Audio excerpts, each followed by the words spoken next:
yang berjalan di bidang seni rupa, seni musik, dan seni lintas bidang lainnya.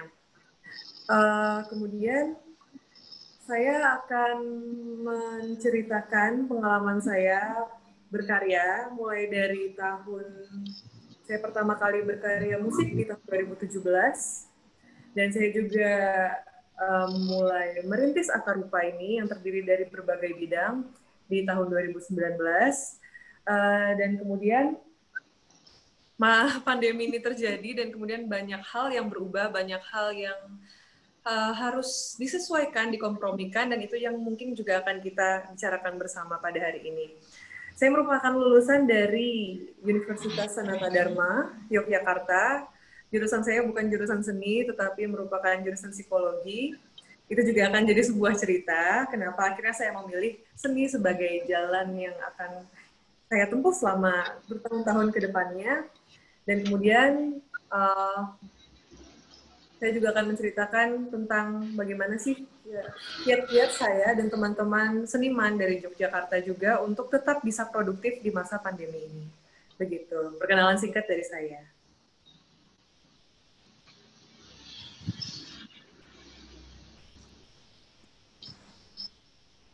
Oke, Gabriela, langsung saja bisa diceritakan atau bisa dimulai apa yang bisa dibagi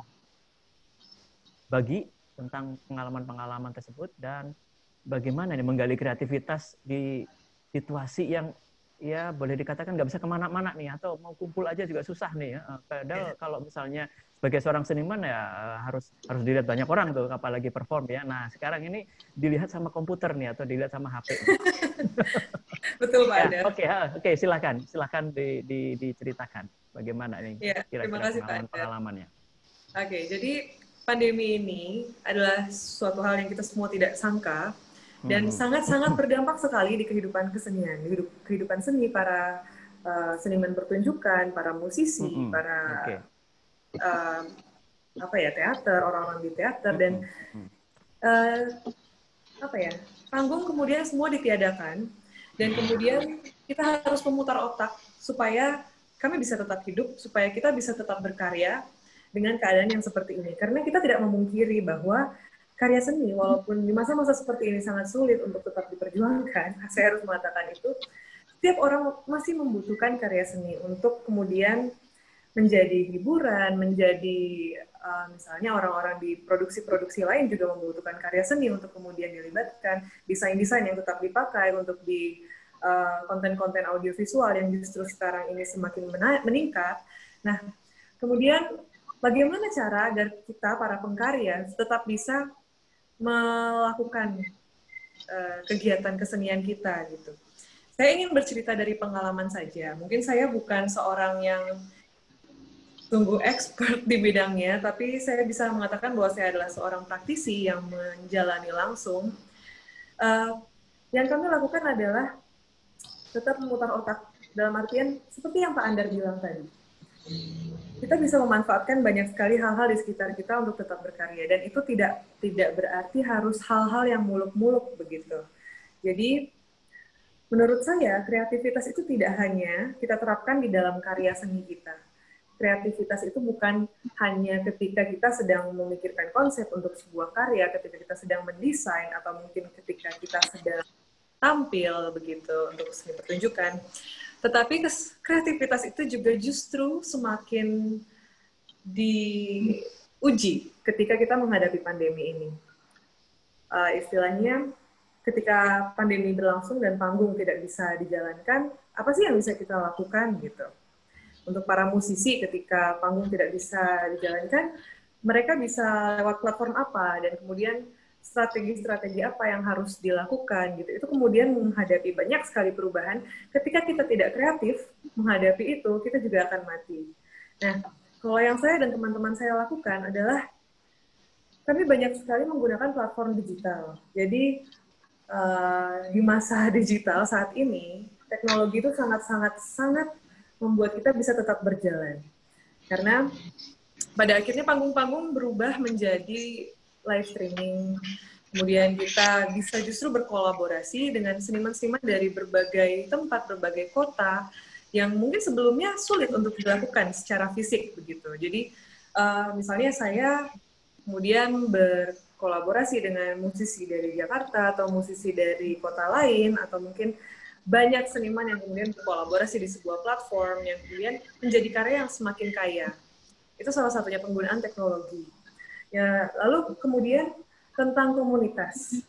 Di Jogja komunitas itu sangatlah hidup dan banyak sekali komunitas-komunitas yang saling mendukung satu sama lain, yang benar-benar solid, yang kemudian membuat para seniman, para musisi, para seniman, para visual artis, para desainer, itu kemudian bisa saling mendukung satu sama lain, bisa saling berkolaborasi satu sama lain, bisa saling mempromosikan satu sama lain, sehingga kreativitas itu bisa tetap berjalan. Kita tetap bisa produktif melakukan karya-karya kita. Itu komunitas. Lalu kemudian kalau dari pengalaman saya juga tentang ini, memanfaatkan apa yang ada di sekitar.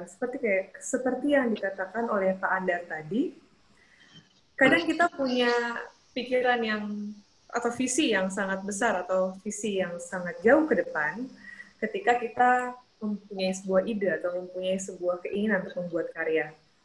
Yang kemudian saya pelajari dalam proses saya berkesenian adalah kita bisa memulai dari yang sederhana dahulu gitu. Karena banyak sekali teman-teman di luar sana yang bercerita kepada saya yang kemudian mengatakan, wah saya tidak punya ini, saya tidak punya tools A, tools B, saya tidak punya modal, saya tidak punya ini, saya tidak punya A, B, C, dan D, sampai akhirnya itu semua menjadi excuse yang akhirnya membuat mereka tidak berani untuk memulai berkarya atau berhenti untuk melanjutkan karyanya yang sudah ada.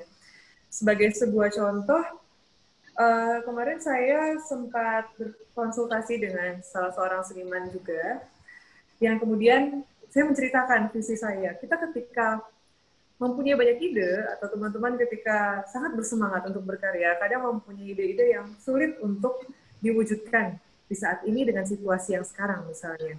Misalnya saya menginginkan untuk membuat sebuah penggabungan antara pertunjukan musik dengan pertunjukan lukis yang kemudian melibatkan banyak orang, yang kemudian saya akan merekrut videografer yang profesional untuk kemudian bisa membuat footage yang terlihat bagus gitu. Kemudian itu adalah ide yang cukup grande gitu ya mungkin.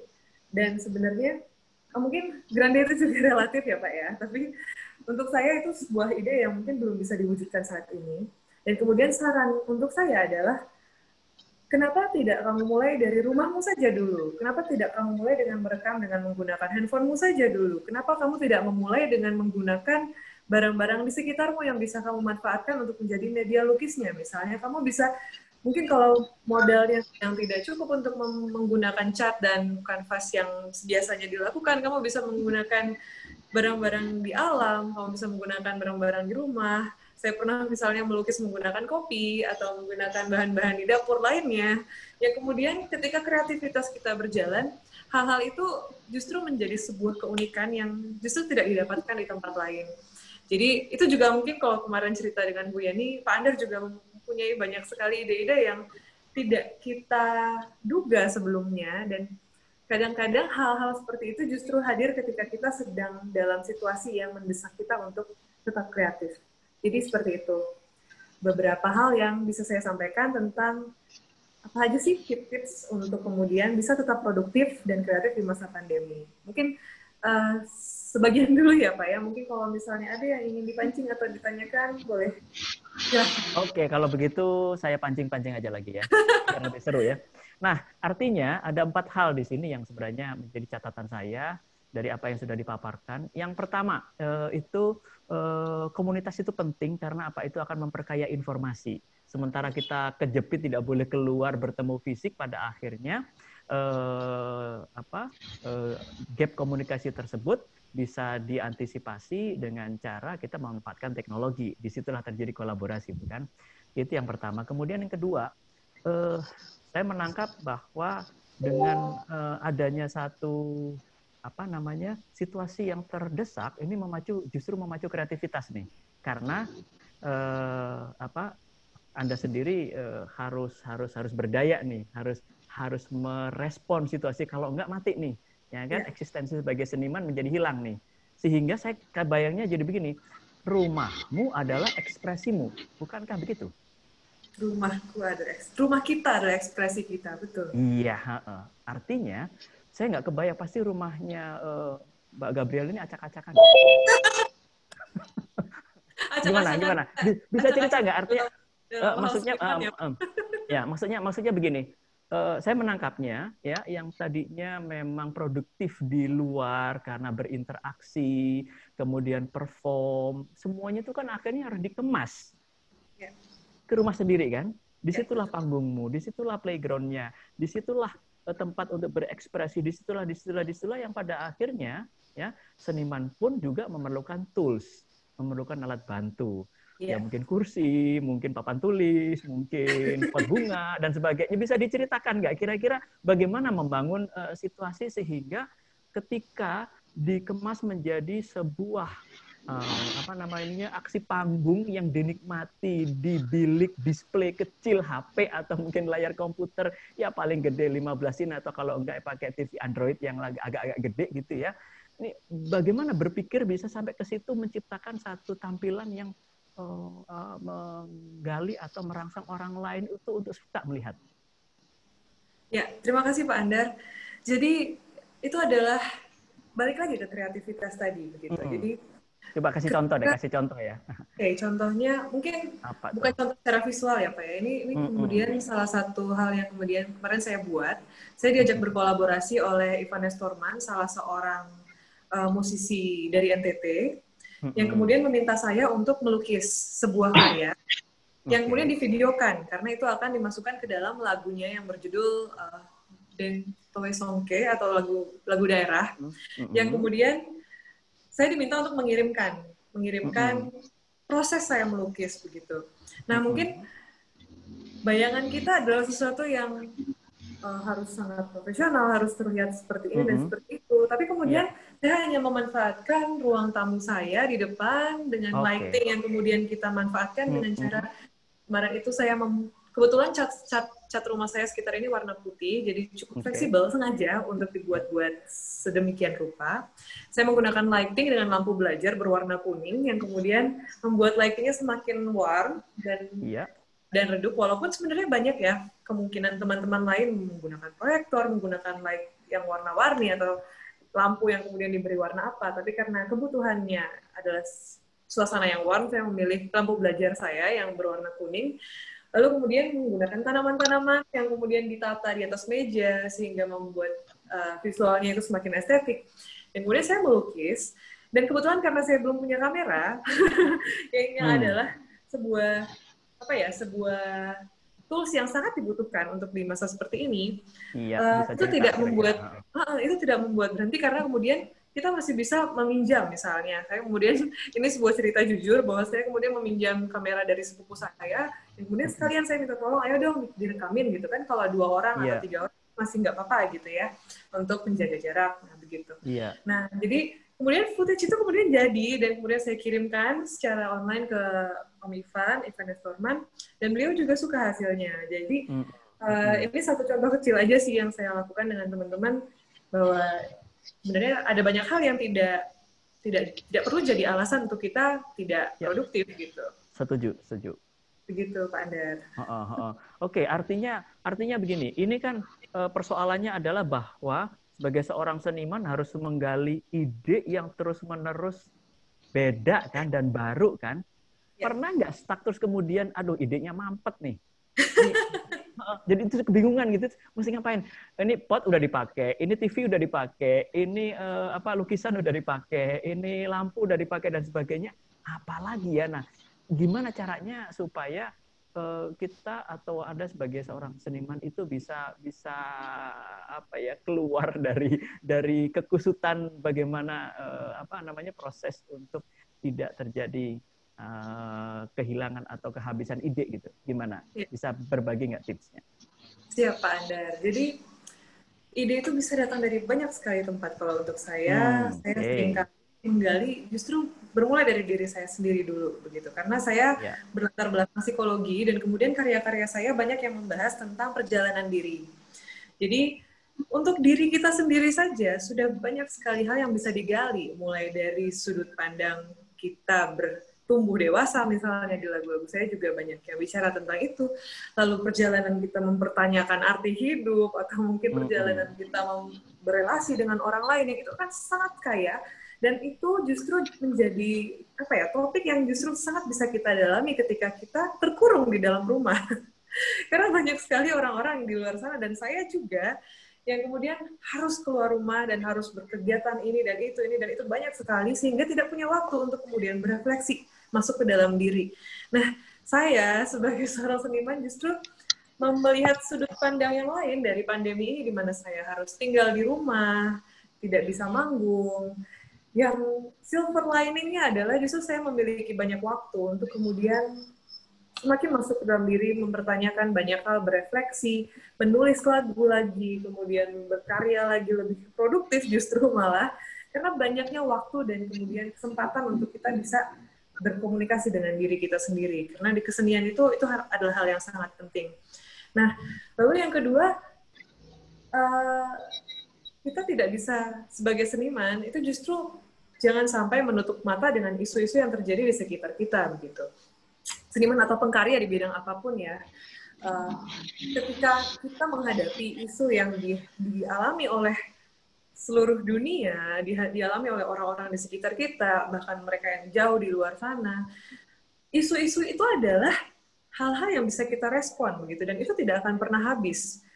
Isu yang terjadi bukan cuma corona, bahkan sekarang ini yang terjadi juga banyak sekali isu kekerasan, isu politik, isu-isu kesehatan, isu-isu yang sangat-sangat bisa disuarakan lewat seni. Jadi sebenarnya ketika mungkin kita mulai mentok dengan diri kita gitu ya, kita bisa kemudian, walaupun apa yang menjadi penghubung kita dengan dunia luar saat ini adalah layar kaca atau kotak kotak yang yang membuat kita bisa berkomunikasi keluar sana, justru kita mempunyai semakin banyak waktu dan kesempatan, dan banyak sekali seperti webinar-webinar saat ini yang justru terjadi hanya karena pandemi, sehingga akses terhadap informasi, akses terhadap inspirasi, akses terhadap ide-ide itu justru semakin di-encourage dengan adanya kejadian ini, begitu. Jadi kalau tadi Pak Anders sempat menyebutkan, wah pot sudah dipakai, lukisan sudah dipakai, atau yang lain-lain sudah dipakai, itu kan sebenarnya akhirnya menjadi media.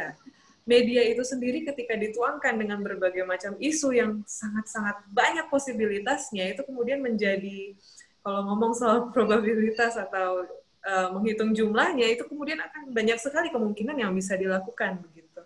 Jadi sekali lagi pandemi tidak bisa menjadi alasan untuk kita kehabisan ide. Justru sebenarnya lihatlah ke sekeliling kita, banyak sekali hal yang bisa dibuat, hal yang bisa direspon, hal yang mungkin bisa menjadi sesuatu yang indah, sesuatu yang bermanfaat justru bahkan, atau karya yang justru bisa menggerakkan banyak orang untuk kemudian bisa menghadapi pandemi ini dengan lebih baik. Seperti itu, Pak Anda. Oke, menarik sekali ya. Jadi ini nambah lagi catatan saya nih ya, ada dua hal nih. Yang pertama, komunikasi internal dengan diri sendiri itu penting ya.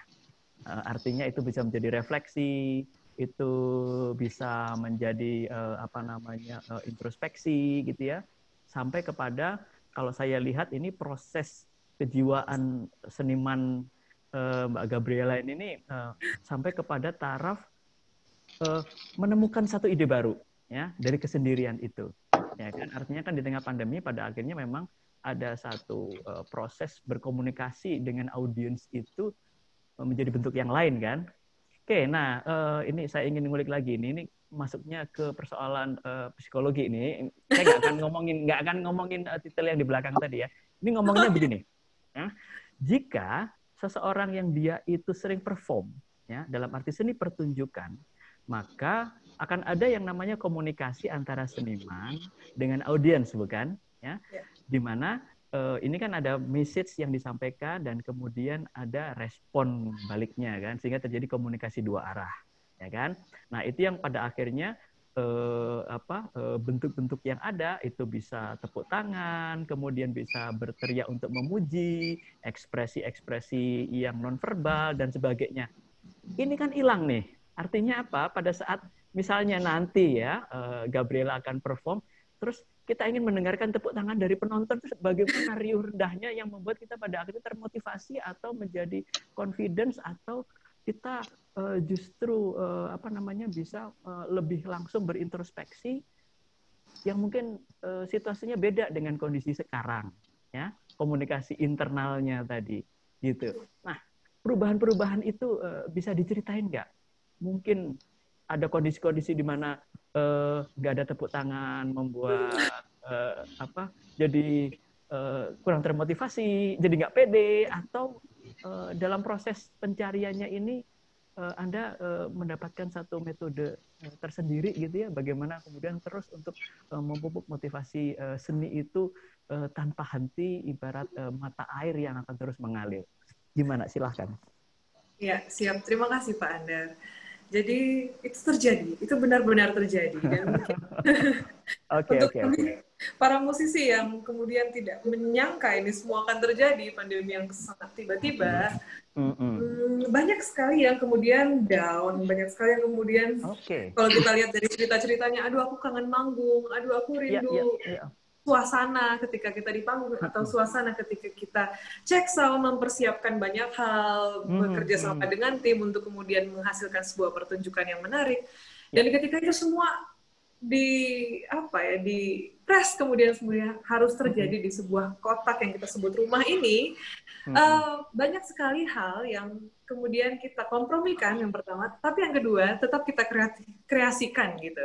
Jadi ini menarik sekali, interaksi antara penonton dan performer itu sangat-sangat kental sebenarnya dalam karya saya, karena ketika saya manggung, saya selalu membawakan karya-karya yang personal, karya-karya yang membuat orang mempertanyakan lagi, atau kemudian bahkan mungkin ada yang menangis, ada yang tertawa, atau memberikan bunga tiba-tiba ke atas panggung, gitu ya. Iya kan? Jadi saya pikir dulu, apapun itu bentuknya, itu adalah apresiasi yang terjadi secara fisik. Nah, sekarang itu tidak terjadi, tapi yang saya yakini dan banyak teman-teman yakini, energi itu kan tidak hilang, dia hanya berubah bentuk, betul kan ya Pak Andar? Betul sekali, sangat betul. Saya tahu sedikit gitu ya. Energi tidak bisa diciptakan, tetapi energi bisa dirubah bentuknya. Ya, betul sekali. Jadi kemudian ketika kita membawanya ke konteks ini, mungkin sedikit jauh, tapi tidak apa-apa, saya suka berfilosofi sedikit. Energi penonton yang kemudian dibagikan ke kita secara langsung, secara fisik, kemudian ketika kita mengubah platformnya menjadi digital, ia tidak hilang, ia hanya berubah bentuk. Jadi ketika biasanya orang-orang memberikan tepuk tangan secara langsung, sekarang orang-orang sudah bisa memberi likes, memberi views, memberi komen, dan itu juga adalah bentuk apresiasi yang secara langsung terjadi. Kemudian kalau sekarang banyak sekali platform seperti YouTube atau platform seperti Instagram yang kemudian menawarkan fitur-fitur online yang live, di situ juga bisa langsung bahkan banyak sekali hal-hal yang tidak bisa kita dengar atau kita tahu sebelumnya muncul di komen-komen live itu. Karena semua orang punya kesempatan yang sama untuk memberi komen atau like atau love dan sebagainya. Lalu itu mungkin yang saya tadi ceritakan tentang dikompromikan ya Pak Andar, karena itu mungkin tidak akan sama, rasanya tidak sama, tetap berbeda. Cuman itu tetap apresiasi yang kami sebagai seniman itu juga sangat apresiasikan. Kami juga sangat menghargai apresiasi yang datang dalam bentuk itu. Yang kedua, tentang interaksi antara performer dengan penonton, itu sangat menarik ketika dalam pandemi ini justru kita mencari cara-cara yang baru, yang mungkin belum pernah terpikir sebelumnya, untuk kemudian bagaimana sih saya menyampaikan energi yang ingin saya sampaikan ke penonton, pesan yang ingin saya sampaikan ke penonton, supaya sampai dan tidak hanya berhenti dalam satu arah, begitu ya Pak. Nah, kemudian yang misalnya nih, yang coba saya lakukan dengan teman-teman di Akarupa, yang dalam karya Semesta Leah kemarin, kami berusaha melakukan sesuatu yang melibatkan penonton juga. Dalam artian, kita tidak hanya membuat sesuatu, lalu kemudian plak bungkus kita berikan kepada penonton, dan penonton menerima, mendengarkan. Ada banyak sekali cara-cara yang bisa dilakukan. Salah satunya yang kemarin kami buat adalah kami mengajak banyak sekali penonton atau banyak sekali orang dari berbagai tempat di seluruh Indonesia, bahkan di luar negeri juga bisa, untuk kemudian mengirimkan suara atau voice note tentang rumah, tentang pulang, yang mereka rekam dari HP masing-masing saja, sederhana saja, tidak usah yang profesional, begitu. Kemudian mereka kirimkan kepada kami, kemudian itu kami olah sebagai bagian dari karya. Jadi penonton itu juga bisa merasa terlibat, merasa menjadi bagian yang lebih dari pertunjukan ini, bukan hanya sekedar misalnya memberi tepuk tangan atau memberi komen, tapi suara mereka juga masuk ke dalam karya itu, dan itulah yang nanti akan kami tampilkan kembali ke mereka.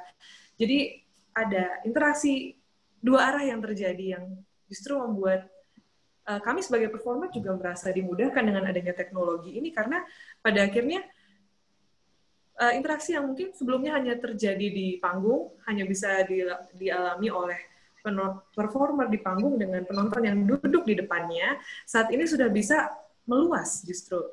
Kemudian sampai ke ujung timur di Papua, atau mungkin teman saya di Belanda yang bisa mengirimkan juga begitu. Nah, banyak sekali musisi atau seniman yang juga sedang melakukan hal ini. Jadi, semakin sekali lagi sih memang pandemi ini justru malah membuka banyak jalan ketika kita mau memanfaatkan kreativitas kita untuk membuat sesuatu yang baru. Begitu. Oke, menarik sekali, apa namanya pemaparannya ya. Jadi justru di dalam kesempitan itu ada malah banyak kesempatan begitu ya. Kira-kira seperti itu kayaknya. Oke. Nah, artinya kalau udah begitu ya, semakin ketika seorang seniman itu sudah merasa dia bisa berkompromi dengan lingkungannya, saya bisa merasakan ada energi sekarang bahwa jadi makin pandemi ini makin sibuk gitu ya berkarya. Benar, Pak. Kira begitu ya? Saya setuju dengan itu. Oke. Artinya Pandora Box-nya udah kebuka ini ya. Yeah. Jadi istilahnya itu ada satu energi yang ngalir di Kundalini itu dia akan terus-menerus keluar begitu ya. Oke, nah sebelum kita mengakhiri sesi Mbak Gabriela ini, ada satu pertanyaan dari saya yang barangkali bisa dijelaskan gitu ya. Dengan keterbatasan ini, ya, kreativitas lebih berkompromi ke teknologi atau teknologi ngikutin kreativitas? Menurut Anda, pengalaman aja, kira-kira gimana? Oke, pengalaman saya ya Pak. Jadi sepertinya saya belum bisa menjawab yang mana ya Pak, karena pengalamannya itu ada banyak hal yang kemudian menjadi terbatas. Yang istilahnya, platformnya seperti ini misalnya, platformnya ABCD. Oke, nggak bisa diutak-atik lagi lah gitu ya. Oke, komprominya mungkin sampai di taraf tertentu, tapi kemudian kita tetap berkompromi, tapi kreativitasnya justru yang diuji ketika ada keterbatasan itu lagi. Apa yang bisa kita lakukan untuk kemudian mengatasi itu? Mungkin kita tutupi dengan kita pakai -1, atau mungkin kita pakai teknik lain, atau kita pakai apa, tapi mungkin dengan platform yang sama, atau mungkin mencari platform yang lain. Jadi mungkin sebenarnya saling-saling ya Pak ya, antara kita menyesuaikan dengan teknologi, dan mungkin suatu hari nanti teknologi itu akan semakin terpancing dengan adanya demand, yang kemudian membuat ya mungkin waktunya juga agak butuh jangka yang panjang ya Pak ya, tapi mungkin itu juga bisa menjadi pancingan untuk para pembuat orang-orang IT atau para pembuat platform yang kemudian bisa merespon itu juga. Kita tidak tahu. Itu jawaban saya dari sudut pandang seorang seniman sih, Pak. Oke, terima kasih. Sebelum kita beranjak ke narasumber berikutnya, ada yang masih ingin ditambahkan dari Gabriela barangkali? Kalau saya sih sebenarnya sudah. Saya cuma mau bilang bahwa kita semua menghadapi ini bersama-sama. Bukan hanya seniman, bukan hanya pengkarya, tapi juga orang-orang yang menikmati. Mari kita saling dukung, saling support. Tidak hanya di antara para seniman, tapi juga antara seniman dan para penikmatnya. Semoga bisa saling support dan bisa menghadapi ini bersama-sama. Itu saja. Oke, terima kasih. Mbak Gabriela sebagai narasumber yang pertama nih, mengawali satu sesi dengan paparan yang cukup seru nih ya. Terima kasih banget. Dan memang sengaja memang di akhir paparan tersebut saya ingin mendengarkan satu komentar tentang platform yang ada itu justru membatasi atau malah meningkatkan kreativitas kan begitu. Nah, sebenarnya persoalan platform ini akan saya ke narasumber kedua ini, Mas Sakti Raditya nih, barangkali bisa lebih memperkaya nantinya kira-kira apa yang bisa dilakukan oleh audiens, oleh seniman, oleh desainer, atau komunitas, masyarakat-masyarakat pekerja seni, dan sebagainya. Oke, sekarang saya hadirkan Mas Sakti Raditya untuk bisa memberikan paparannya yang mungkin terlebih dahulu bisa ya sedikit menceritakan tentang profil dirinya. Saya persilahkan Mas Sakti. Ya, selamat malam. Selamat malam. Ya, terima kasih untuk Pak Andar, Pak Romanus, Bu Yani, dan Mbak Gabriela yang baru saja memberikan pengalamannya berkarya selama pandemi ini. Perkenalkan, nama saya Sakti Raditya. Saya saat ini bekerja di Dinkominfo Kabupaten Purbalingga. Saya lulusan dari Sekolah Tinggi Multimedia Yogyakarta, jurusan animasi. Oke.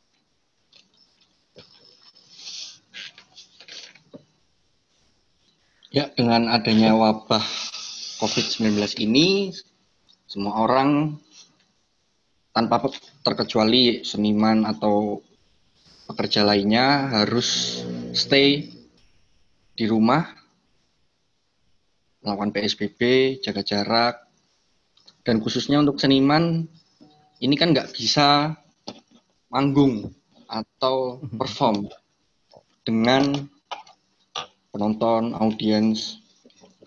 Justru dengan pandemi ini, sisi kreatif seorang seniman itu kan akhirnya harus menggali ide, mencari ide yang lain, bagaimana caranya seniman itu bisa menampilkan karya seninya kepada masyarakat, penikmat seni khususnya. Beruntung saat ini dengan kemajuan teknologi, kita bisa menampilkan karya dari seniman itu sendiri melalui berbagai platform, terutama YouTube, mungkin dari musisi, contohnya Spotify, Juk, dan lainnya.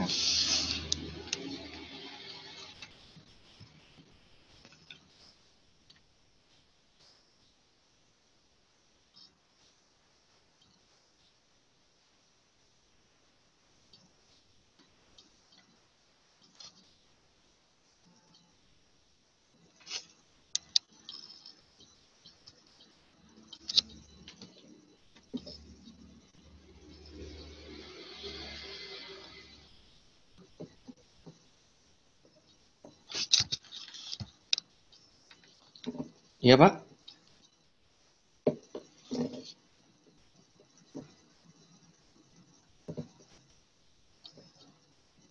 Pak Andar? Ya, lanjut. Oke, iya, silakan. Ya, mungkin itu perkenalan dari saya. Oke. Selebihnya mengalir saja, Pak.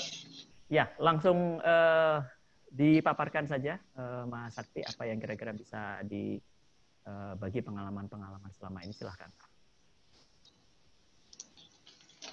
Ya, saat ini kan pandemi ini kan, di saat ini kita harus tetap di rumah. Mungkin seniman terbiasa perform dan sebagainya.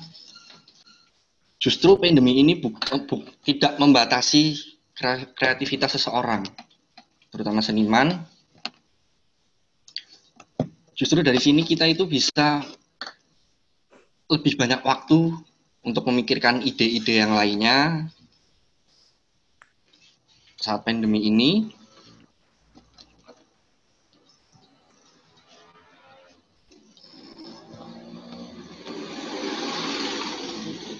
Menggali kemampuannya,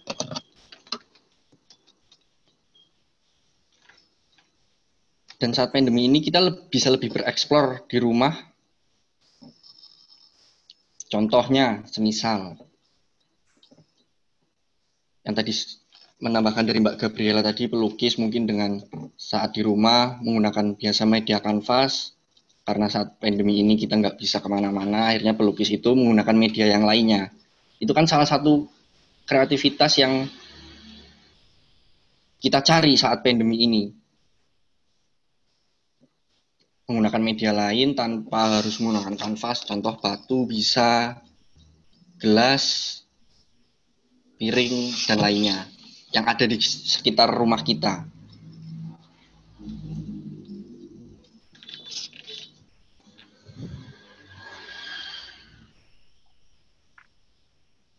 Ya, Pak? Oke, nah kira-kira dengan apa yang sekarang menjadi pengalaman Mas Sakti sendiri dalam upaya untuk menampung aspirasi masyarakat terkait dengan peningkatan produktivitas untuk mencipta sebuah karya di rumah, kira-kira dari pengalaman selama ini bagaimana, Mas? Ya, untuk pengalaman saya saat ini kan, karena kebetulan saya bekerja di Dinkominfo Purbalingga, saat ini tidak bisa untuk berkumpul atau melakukan kegiatan yang harus melibatkan orang banyak. Dengan adanya ini kan sisi kreativitas saya akhirnya harus menggali lagi bagaimana caranya untuk mengadakan sebuah rapat yang harus memerlukan orang banyak. Ya, salah satunya dengan kemajuan teknologi ini saya menggunakan aplikasi Zoom. Dan kebetulan saya juga mengajar sebagai dosen terbang di Stikom Yosudarso, akhirnya menggunakan Google Classmeet. Ya, sisi kreativitas kita kan akhirnya harus digali untuk bagaimana caranya mengatasi pandemi ini agar kita tidak dibatasi pergerakannya atau aktivitasnya. Ya, salah satunya dengan menggunakan teknologi itu.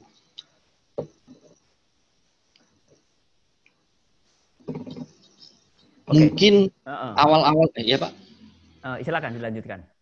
Ya, mungkin untuk semua orang atau sebagian orang di awal-awal pandemi ini kan kita mengalami bagaimana, khususnya saya sih terutama, bagaimana caranya agar tetap bisa beraktivitas, melakukan mungkin kegiatan yang harus melibatkan orang banyak, contohnya ya mengajar, rapat atau sebagainya.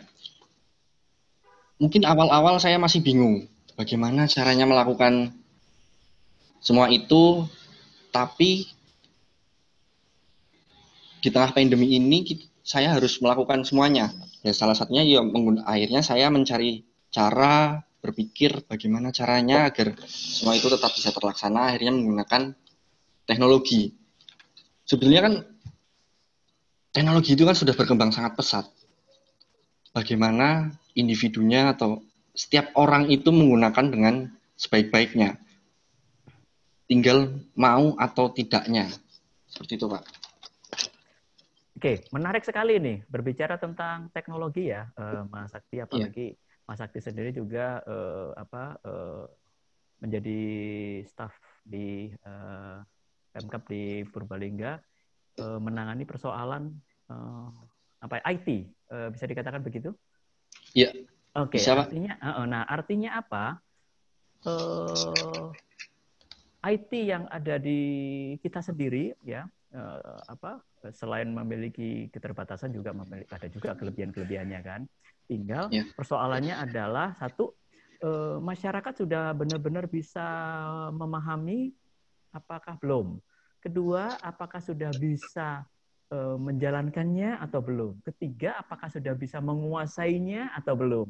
Keempat, apakah sudah mulai dia bisa mengembangkan dari platform IT yang ada itu menjadi sesuatu yang barangkali lebih besar lagi kemanfaatannya. Nah, selama ini ketika berproses dengan masyarakat, dengan mahasiswa, dengan para komunitas-komunitas kreatif, animator dan sebagainya, pernah nggak mendapatkan satu pengalaman-pengalaman dari 4 hal tersebut? Wah, Pak Sakti, saya nggak ngerti, atau wah, Pak Sakti, ini platformnya masih lemah, perlu dikembangkan, atau wah, Mas Sakti, ini kondisi IT teknologinya sekarang ini malah men-challenge saya untuk bisa menghasilkan karya yang lebih luar biasa lagi nih. Nah, ini yang kita ingin dengar nih, pengalaman-pengalaman selama ini berinteraksi dengan masyarakat atau dengan mahasiswa atau siapapun yang mereka memberikan satu pendapat atau komentar tentang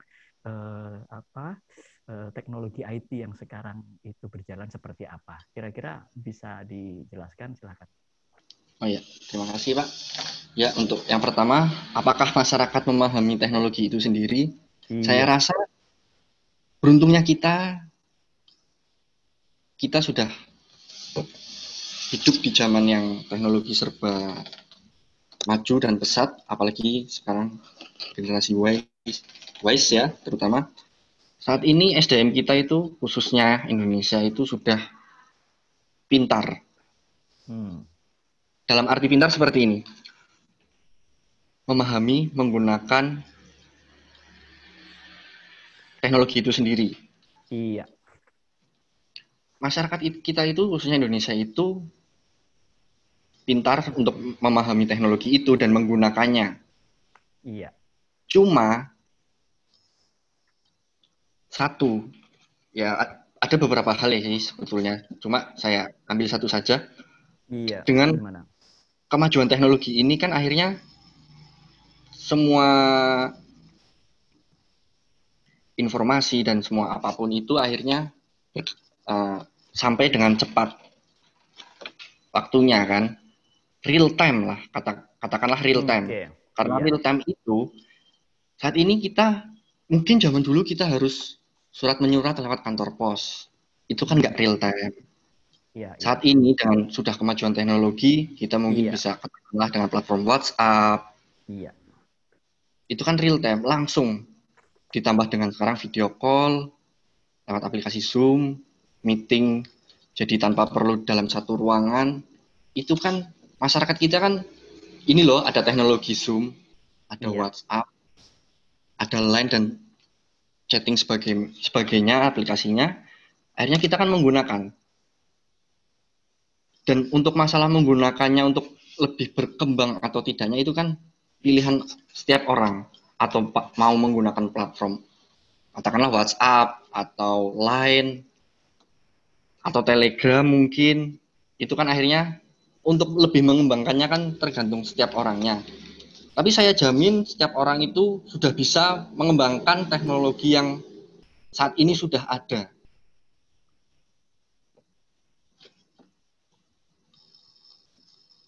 oke. Terima kasih. Barusan saya mendapatkan satu catatan penting ini dari apa yang sudah disampaikan oleh Mang Sakti, bahwa eh, teknologi itu sebenarnya memberi kemudahan ya. Iya, Artinya betul. dengan kemudahan tersebut ya tinggal gimana penggunanya kan. Dia ingin maju Iya, atau tidak. Artinya kalau iya, ingin maju berarti dia harus punya satu semangat untuk mau beradaptasi. Betul kan? iya, Sehingga apa? betul. Dengan beradaptasi itu nggak cuma memahami, tetapi dia juga menguasai, atau kalau perlu dioprek sekalian gitu, bisa Iya, kemudian mengembangkan teknologi itu sendiri kan? Kan begitu iya, ya? betul. Yang kemudian Apalagi kita kan, gimana gimana? Silakan. apalagi kita kan, mohon maaf ini saya potong. Apalagi kita Oh kan silakan. ini Mm-mm. termasuknya kan bangsa Indonesia, mohon maaf, bangsa kepo. Bangsa kepo. Oke, gimana? Bisa Iya, diceritain nih bangsa kepo definisinya seperti apa? Menarik ini. kita itu ingin tahu loh, ini tuh apa Heeh. sih? Akhirnya Ya, setiap oke. ingin Penting. tahu. Jadi akhirnya Mm-mm, mm-mm. contoh lah, kita akan teknologi ini yang baru. Iya. Katakanlah teknologi chatting Heeh. aplikasi A gitu, aplikasi Iya. baru. Ya. Akhirnya kan kita membaca, mencari tahu, membaca Mm-mm, reviewnya, apa sih mm-mm, kelebihan dari aplikasi yang terbaru ini, teknologi yang baru ini, mm-mm, tanpa mengucilkan aplikasi yang sebelumnya. Akhirnya kan kita mm-mm. membandingkan, oh ini Iya, mungkin iya, aplikasi A mungkin lebih lancar saat video call, lebih jernih kualitas videonya, iya, dan paket datanya mungkin lebih irit ketimbang iya, aplikasi sebelumnya. Mungkin kan seperti itu. Akhirnya jadi kita itu akhirnya rasa ingin tahunya besar, kita mencari iya, tahu, membaca reviewnya, membaca apa sih iya, kelebihan dan kekurangannya, kita membandingkan. iya, iya, Itulah bangsa kita. iya, Makanya iya. kan akhirnya bagaimana caranya mengembangkan, menggunakan Iya. aplikasi atau teknologi yang ada gitu. Ya, silakan Pak. Oke. Ya, ini catatan penting lagi bagi saya ini, bahwa apa namanya, kreativitas itu muncul karena kekepoan itu ya. Iya, Karena keingintahuan yang sangat besar sehingga jangan. memicu seseorang untuk terus berusaha untuk ngulik tuh ini teknologi apa aja sih, fitur-fiturnya apa aja sih, kelebihan-kelebihannya apa aja sih yang bisa dimanfaatkan begitu ya kira-kira ya. Ya, betul Pak. Oke, nah artinya di sini saya melihat bahwa memang ada peluang bahwa ketika teknologi itu memang didesain dengan nggak cuma sekedar mudah untuk kemudian memahami, tetapi ada satu fitur-fiturnya atau ada satu elemen-elemennya yang memang dia itu memicu interaksi ya. Iya. Ya, bisa diceritain nggak kira-kira apa saja di dalam teknologi yang bisa memicu interaksi seseorang sehingga kekepuan itu pada akhirnya terus merangsang kreativitas yang pada akhirnya timbul ide-ide baru. Ini ada pengalaman nggak dari situ? Ya, seperti ini. Mungkin teknologi sebelumnya, sebelum ada Zoom, adanya cuma Google Class, atau di WhatsApp group, belum ada video call, mungkin 5-10 tahun ke belakang mundur, mungkin belum ada video call. Katakanlah saat itu gambar masih belum terlalu bagus kualitasnya, akhirnya kan setiap orang tuh akhirnya ingin memberikan review, gambarnya kurang jelas dan sebagainya. Akhirnya inilah yang akhirnya dari pengembang teknologi ini, aplikasi ini akhirnya membaca peluang. Oh, masyarakat, semua orang ingin gambarnya, kualitas videonya itu lebih jernih. Katakanlah HD, akhirnya pengembang teknologi itu akhirnya mengembangkan teknologi yang videonya lebih jernih. Seperti yang kita nikmati saat ini. Akhirnya ya muncul Zoom untuk meeting dan sebagainya, tanpa perlu harus kita dalam satu ruangan, kualitas gambar dan kualitas suaranya akhirnya bisa lebih jernih dan lebih bagus. Untuk fitur-fiturnya sendiri kan saat ini katakanlah Zoom kan cuma ada aplikasi yang berbayar, software yang berbayar, yang berlangganan setiap bulan dan setiap tahun. Saya kurang paham untuk harga-harganya, saya juga nggak hafal. Tapi yang jelas itu ada batas limitnya. Untuk Zoom sendiri itu berbayarnya itu ada batas limitnya. Batas terendah kalau nggak salah itu sekitar 100, dan untuk yang kedua lebih sekitar 250 atau 300, dan seterusnya. Akhirnya kan ini kan memicu orang-orang itu mencari aplikasi yang sama, tetapi yang mungkin berlangganannya tanpa ada limitnya.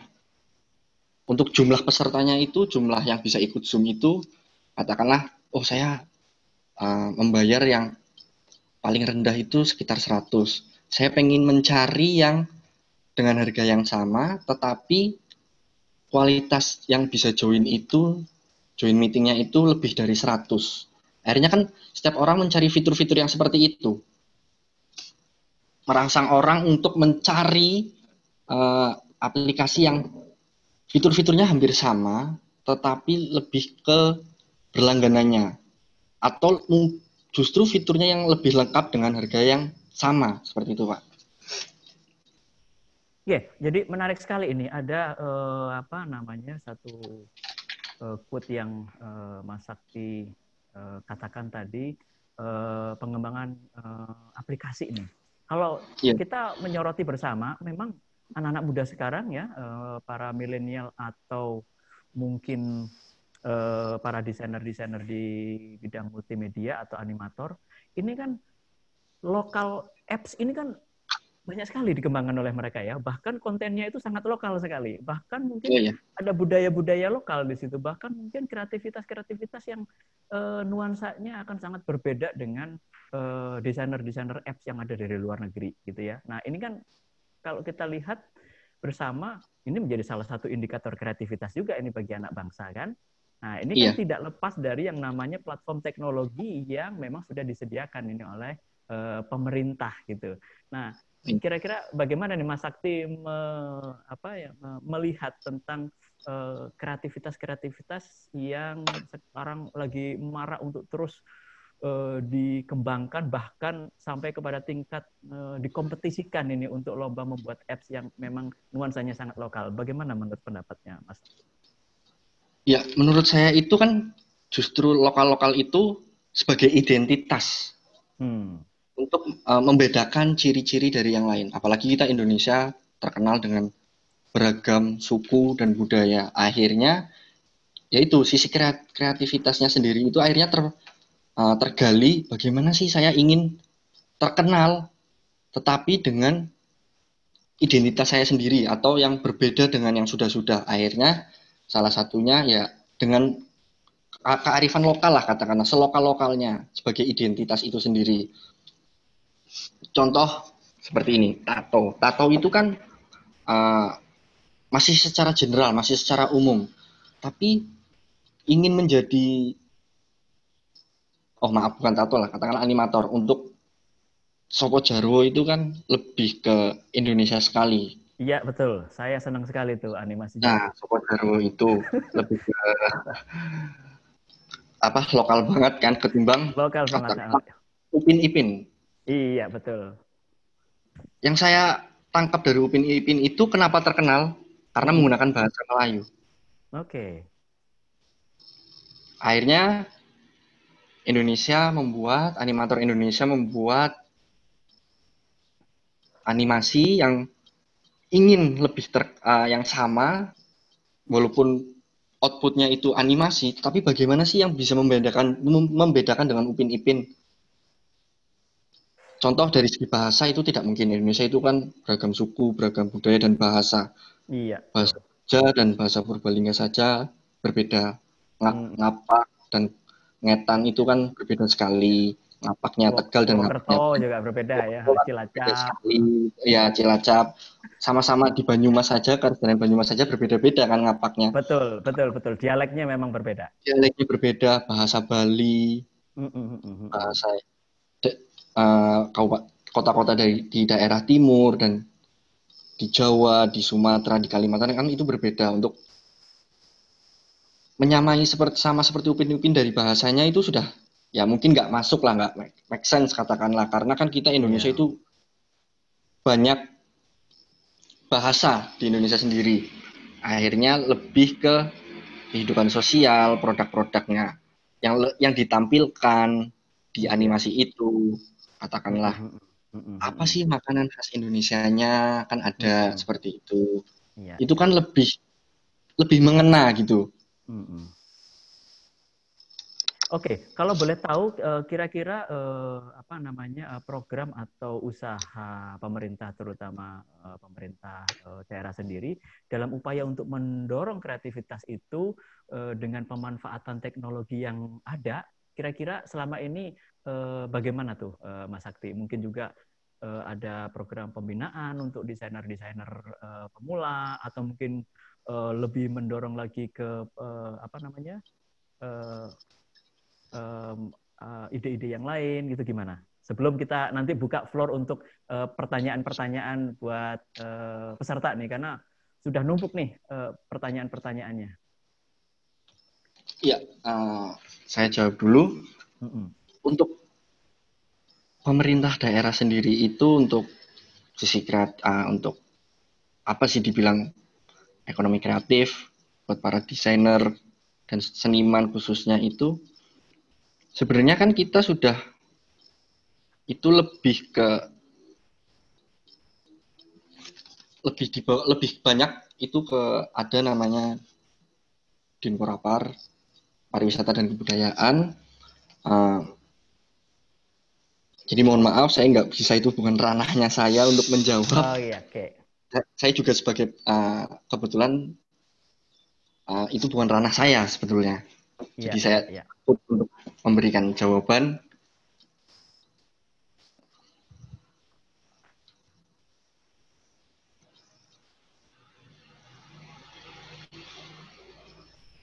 Oke, artinya apa namanya pemerintah itu telah mempersiapkan satu platform teknologinya, tinggal bagaimana masyarakat untuk bisa memanfaatkannya dan kemudian Iya. masyarakat tersebut satu sama lain saling berkomunikasi untuk bagaimana bisa menciptakan satu karya yang memang memiliki nilai kemanfaatan yang tinggi karena memakai teknologi tersebut. Iya. Oke. Nah, kira-kira ada tambahan yang lain sebelum kita buka untuk floor ke para penanya. Cukup, Pak. Oke. Kalau misalnya cukup, saya kembalikan dulu ke Ibu Yani untuk membuka tanya jawab atau langsung saja? Boleh dengan langsung Pak Andar saja boleh. Oke. Kalau tadi sebentar saya mau cek dulu. Mbak Gabriela masih online? Masih, Pak. Oke. Ya, ini ada beberapa pertanyaan nih dari peserta. Ini saya juga tidak tahu kira-kira ditujukan kepada siapa, tapi saya ingin membaca saja bahwa bagaimana pendapat kalian mengenai maraknya seni bootleg yang marak diperjualbelikan di event-event besar, padahal untuk ilustrator atau seniman lain itu banyak, dan bagaimana strateginya untuk melawan bootleg tersebut? Nah, ini mau langsung dijawab atau saya bacakan dulu 3 pertanyaan yang lain? Bagaimana? Atau dicatat dulu ya pertanyaan-pertanyaannya ya. Jadi akan saya baca dulu semuanya. Kemudian dari Agnes Yesiana Purbalingga. Saya mau bertanya kepada Kak Gabriel. Kak Gabriel ini seorang musisi.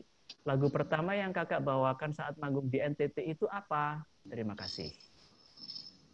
Kemudian pertanyaan yang ketiga. Perkenalkan, saya Oscar dari Cilacap. Mohon izin bagaimana untuk tetap bisa termotivasi berkarya. Silakan kepada para narasumber nanti untuk menjawabnya. Dan yang terakhir ada pertanyaan dari Kadek Yudi Irawan dari Bali.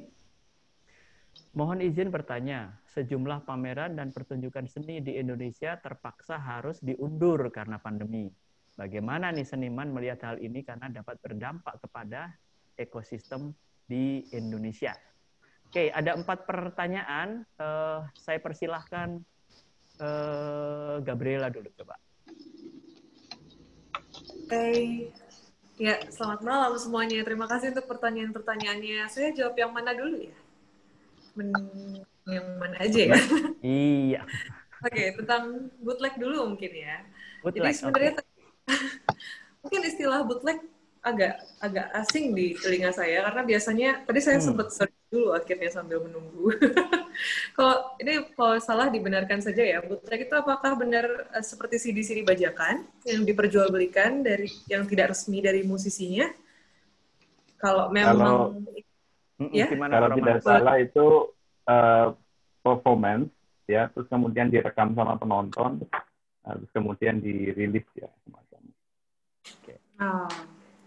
Siap Pak, terima kasih Pak Romi. Jadi itu sebenarnya sebuah isu yang juga sedang dihadapi oleh para musisi bahkan sebelum pandemi. Jadi ketika teknologi ini muncul dan kemudian rilisan fisik kemudian juga mulai menghadapi banyak tantangan, CD secara fisik, kaset dan lain-lain, pada akhirnya kami rugikan karena tidak banyak orang yang membeli CD resmi dari kami yang mungkin harganya juga dianggap terlalu mahal atau tidak terjangkau dan sebagainya. Tapi kemudian pada akhirnya yang kami lakukan selain terus-menerus berusaha untuk menyuarakan atau mensosialisasikan kepada masyarakat luas tentang bajakan, tentang originalitas, tentang bagaimana mensupport musisi dan sebagainya, yang kami lakukan meanwhile yang kami lakukan adalah kita mengandalkan dari offline, dari toko offline, dari penjualan merchandise atau dari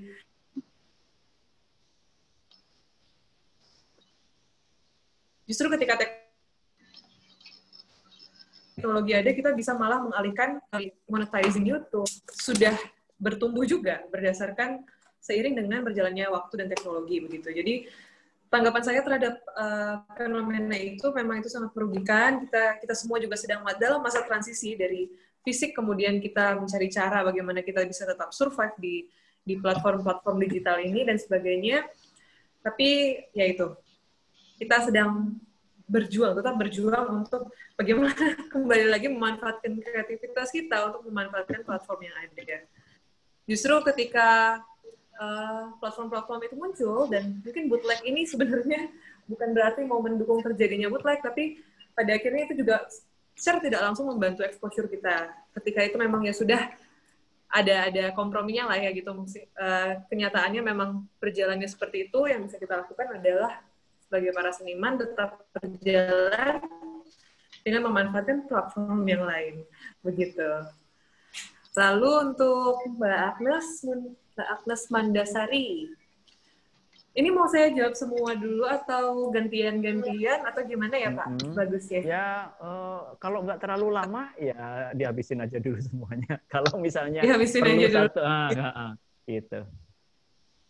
Oke, siap Pak. Lalu pertanyaan dari Agnes Mandasari nih, Shalom semua, selamat malam, tentang lagu pertama yang dibawakan di NTT. Oke, jadi saya dulu pertama kali manggung membawakan lagu saya membuat sebuah lagu tentang keluarga. Ini mungkin nanti ada kaitannya dengan yang tadi disebutkan oleh Pak Andar, rumah adalah refleksi atau cerminan dari diri kita. Di situ saya bercerita tentang rumah itu adalah tempat kita pulang, tentang banyak yang mengartikannya sebagai keluarga dan segala macamnya. Itu adalah satu lagu bisa dibawakan sekarang nggak penggalannya? Tadi sebenarnya sudah dikode-kode sih untuk lagu, dan ini udah ready gitar di sebelah saya, jadi sangat ready untuk bisa dibawakan. Nanti atau sekarang atau sebagai penutup atau bagaimana saya ngikut Pak Dar. Oh, jangan saya, karena yang punya rumah besarnya bukan saya hanya host untuk acara webinarnya aja. Oke, kita selesaikan aja dulu menjawab pertanyaan. Selesaikan dulu supaya nanti menjadi penutup yang manis harapannya. Iya, untuk menutup malam ini begitu ya. Oke. Itu lagu pertama yang dibawakan di NTT. Dan kebetulan NTT juga adalah rumah yang berusaha saya kenali, budayanya, identitasnya, bagaimana saya bisa membawa itu ke dalam karya. Jadi lagu itu nanti akan saya bawakan. Lalu untuk Kak Oscar Ika Adinugroho, bagaimana tetap termotivasi untuk berkarya? Biasanya kita berkarya ketika kita gelisah, jadi tetaplah gelisah. Galau maksudnya galau ya. Tapi gelisah dan resah itu tidak berarti galau saja, karena ada banyak gelisah lain yang mungkin justru produktif, seperti kita gelisah terhadap isu apa yang terjadi saat ini yang sepertinya perlu disuarakan dengan cara lain, tidak hanya dengan mungkin berita, mungkin dengan teks. Kita bisa membuat karya untuk kemudian menyuarakan itu, atau mungkin kita gelisah dengan keadaan kita sendiri, nggak usah jauh-jauh, kita gelisah dengan misalnya kita baru patah hati, atau kita baru aja mengalami sesuatu yang menyenangkan. Itu adalah hal-hal yang nggak jauh-jauh, tapi bisa tetap memotivasi kita untuk berkarya. Semoga menjawab ya, Kak Oscar. Lalu untuk Ikadek Yudi Aryawan dari Bali. Nggak bisa saya logat Bali, jadi oke. Mohon izin bertanya, sejumlah pameran dan pertunjukan seni di Indonesia diundur. Bagaimana seniman melihat hal ini dan berdampak pada ekosistem? Kalau buat saya sih, ekosistem seni di Indonesia sekarang sedang sangat tertantang dengan adanya pandemi ini. Dalam artian begini, mungkin terundur yang fisik, tapi tertantangnya adalah bagaimana kita bisa menciptakan ekosistem yang baru di era yang baru ini dengan platform-platform yang ada ini. Jadi tantangannya bukan kemudian mati, fisik panggung-panggung atau pertunjukan fisik mati. Apakah kreativitas harus mati? Tidak, kita masih punya banyak platform dan teknologi sebagainya gitu lah ya. Semoga bisa menjawab juga. Lalu mana lagi tadi pertanyaannya? Kok tinggal satu ya? Karena udah answer ya. Ini contoh sedang mempelajari platform yang sedang dipakai. Ini ada Kak David Anggarada Putra. Kalau kita ingin produktif di masa pandemi ini, tapi terbatas alat. Misalnya desainer grafis tidak memiliki komputer, gimana dong? Ini pertanyaan menarik karena ini juga saya alami. Mungkin nanti bisa lebih dijawab oleh Kak Sakti ya, tapi karena saya juga berkecimpung di dunia ini, waktu itu awal-awal kebetulan saya sekarang sudah punya iPad dengan Apple Pencil, jadi kemudian itu sangat membantu sekali untuk mendesain gitu ya. Tapi kan itu sebuah titik di mana dulu saya juga nggak punya itu gitu, saya nggak punya itu, saya berharap bisa punya PC dan Wacom dulu misalnya, lalu kemudian wah belum, terus malah pakai laptop dulu, lalu kemudian pakai laptop, bisa pakai iPad, itu kan sebuah proses panjang. Sedangkan masa pandemi ini membuat kita malah bingung karena udahlah nggak ada pemasukan, gimana mau investasi untuk beli barang-barang itu lagi gitu. Jadi balik lagi seperti kata Pak Andar tadi, seperti yang tadi saya dan Mas Sakti sudah ceritakan, kita bisa selalu memanfaatkan apa yang ada dulu. Gitu. Jadi banyak sekali ilustrator-ilustrator atau desainer-desainer di luar sana yang saya tahu ceritanya, yang juga memulai dari pensil dan kertas, yang kemudian difoto atau di-scan, kemudian menggunakan alat-alat lain yang ada. Bahkan ada satu seniman yang saya tahu, dia membuat sebuah portrait tidak menggunakan pensil, stylus, atau Wacom, dan sebagainya, menggunakan PowerPoint. Yang kemudian dengan mouse dia membuat bentuk-bentuk yang sangat rumit. Oke, ini kreativitasnya yang benar-benar ditantang. Jadi terkadang bukan tentang platformnya juga, bukan tentang media apa kita menggunakan apa, atau kita punyanya apa, tapi gimana caranya kita bisa memanfaatkan apa yang ada di sekitar kita untuk tetap menuangkan apa yang ada di kepala. Begitu. Semoga menjawab. Oke, terima kasih. Selanjutnya Mas Sakti, untuk bisa memberikan tanggapannya dari pertanyaan-pertanyaan tadi. Ada pertanyaan tentang bootleg, ada pertanyaan tentang bagaimana tetap merangsang kreativitas dan produktif di masa pandemi. Silakan untuk dikomentari, Mas. Ya, terima kasih Pak untuk waktunya. Saya akan menjawab terlebih dahulu yang masalah bootleg ya ini ya. Iya. Yang saya juga kebetulan baru pernah membaca ini bootleg, dan saya cari di Google. Bootleg itu adalah rekaman yang tidak dirilis secara resmi suatu perusahaan rekaman. Biasanya rekaman ini diambil dari pertunjukan konser dengan sebuah alat perekam ringkas yang kemudian diolah dan ditransfer ke bentuk CD ya. Padahal ilustrator atau seniman lain itu banyak, dan bagaimana saya kalian untuk melawan bootleg tersebut. Terima kasih. Ya, saya akan menjawab. Yang merekam ini termasuk orang yang kreatif. Nah, tetapi kreatifnya itu dia salah. Oke. Ya, tidak pada tempatnya gitu ya. Ya, tidak pada tempatnya. Namanya orang kreatif, kemajuan teknologi itu kan dua sisi mata koin. Ada baik dan buruknya, ada positif dan negatifnya. Cuma orang yang melakukan bootleg ini kan dia lebih ke negatif. Dia berarti merugikan seniman itu sendiri. Oke. Untuk strategi kalian, ya terutama saya untuk melawan bootleg tersebut, nggak perlu dilawan. Seharusnya dari pemerintah atau masyarakat sendiri itu, ya jika ketahuan siapa yang menyebarkan di salah satu platform yang tidak dirilis secara resmi itu, ya kita harus merangkul. Ini orang kreatif, cuma salah jalurnya. Tujuannya dia itu salah. Ya kita harus melakukan pembinaan, dalam arti ya kita ngomong secara baik-baik, kita arahkan. Kamu itu orang kreatif, kamu itu orang yang sangat kreatif, tapi tolong kreatifmu itu lebih untuk yang bermanfaat bagi orang lain. Ya mungkin dia itu juga bermanfaat. Bootleg itu bermanfaat. Yang orang yang tidak tahu akhirnya tahu, tetapi kan caranya itu, outputnya itu dia salah. Oke, ya. Artinya energi kreatifnya harus disalurkan melalui saluran yang benar gitu ya. Ya, betul. Harusnya kan disalurkan lah ke yang lebih positif. Jadi energi dia, sisi kreatifnya dia itu tidak terbuang untuk ke hal yang negatif seperti itu.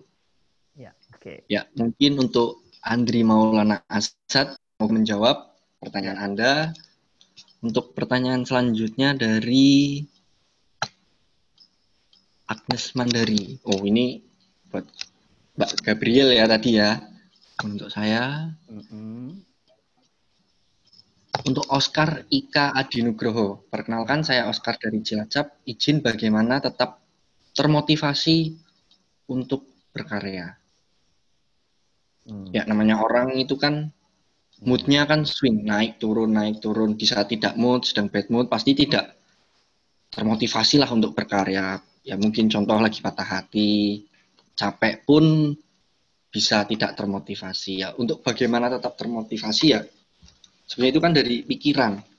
Selama pikiran setiap orang itu positif, pasti bisa tetap termotivasi untuk berkarya. Iya. Gak usah kalian harus cari saya butuh motivasi dari orang lain atau apapun.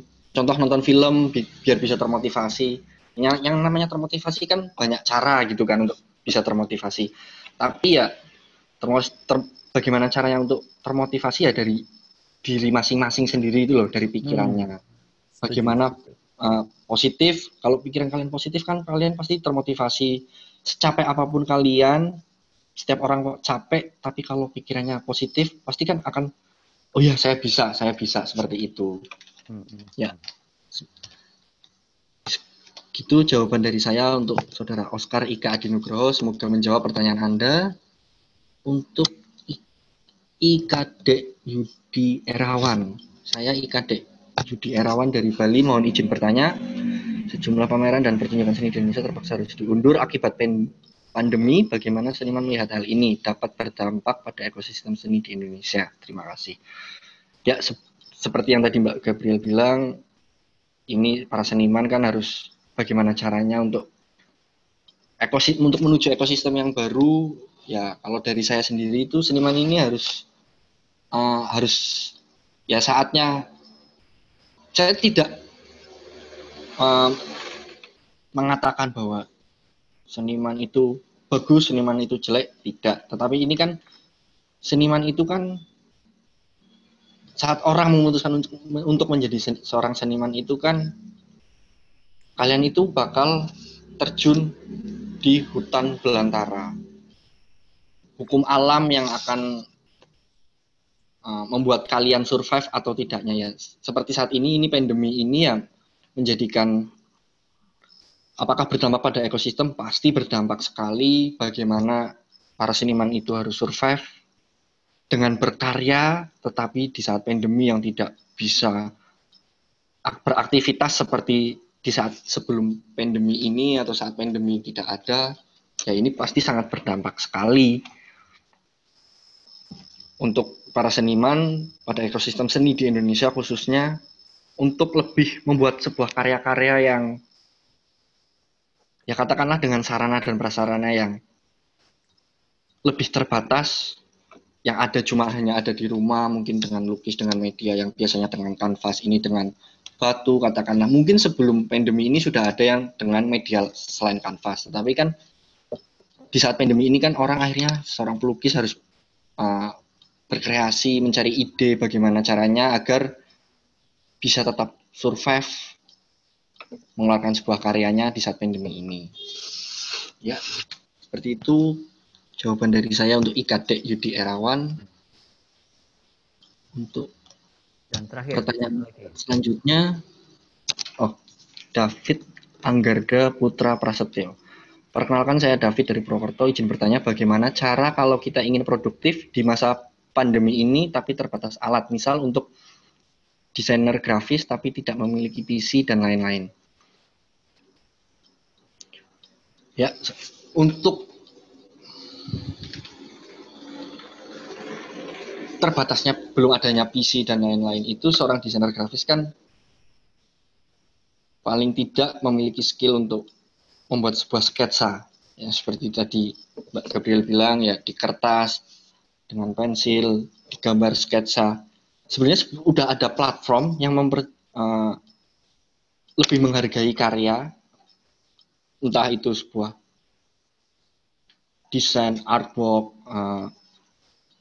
merchandise, desain kaos, desain t-shirt, dan lain sebagainya.